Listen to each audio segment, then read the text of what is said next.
Dans les années 1970, aux États-Unis, s'est développé le mouvement du Black Feminism, mouvement qui critique la prétention universaliste du féminisme majoritaire. Pour le Black Feminism, le sujet politique femme porté par le féminisme est situé.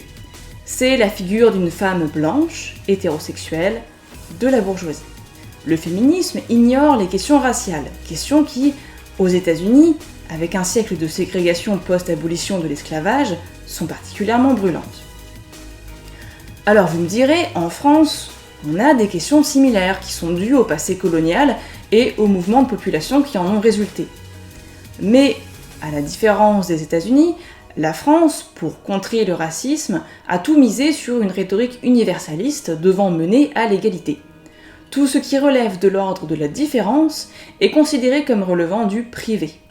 En revanche, aux États-Unis, la politique multiculturaliste défend le droit à la différence et s'appuie sur ce droit pour visibiliser les discriminations pouvant être portées à l'encontre de telle ou telle minorité. Par exemple, si en France les statistiques ethniques sont interdites pour éviter toute discrimination, aux États-Unis, elles sont légales et largement pratiquées pour la raison inverse, se donner les moyens de lutter contre les discriminations.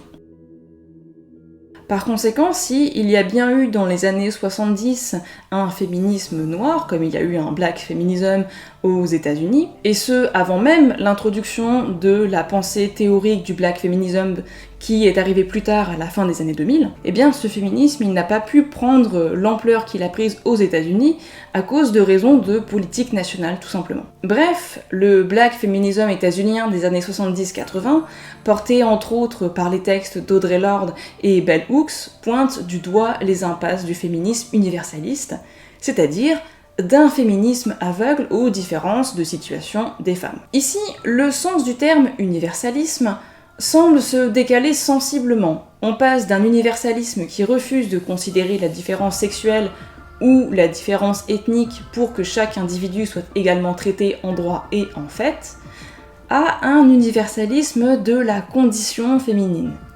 Toutes les femmes, en tant que catégorie sociale femme, seraient confrontées au même problème de sexisme.